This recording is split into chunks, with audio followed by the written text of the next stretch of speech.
শেখ হাসিনা সরকার পতনের পর দেশে প্রবাসীদের পাঠানো রেমিটেন্সের পালে হাওয়া লেগেছে। হু হু করে বাড়ছে বৈধ পথে রেমিটেন্স আসার পরিমাণ। চলতি আগস্টের প্রথম দিকে রেমিটেন্স আসা থমকে গেলেও পরে তা বেড়েছে বহুগুণে। সম্প্রতি কোটা সংস্কার আন্দোলনকে ঘিরে এক দুর্যোগময় পরিস্থিতির মধ্যে দিয়ে গেছে পুরো দেশ।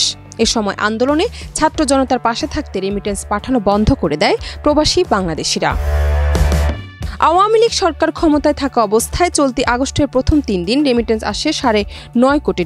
এর পরের 3 দিন স্থবির ছিল ব্যাংকিং কার্যক্রম। সরকার পতনের পর গত 7 থেকে 10 আগস্ট 3 দিনে রেমিটেন্স এসেছে $38 কোটি।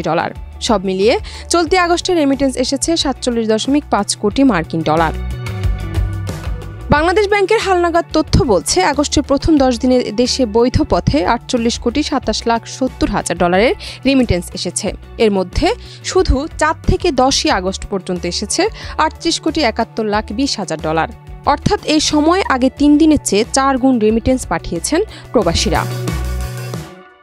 চলতি মাসে প্রথম 10 দিনে রাষ্ট্র মালিকানাধীন ব্যাংকগুলোর মাধ্যমে এসেছে $4,47,30,000।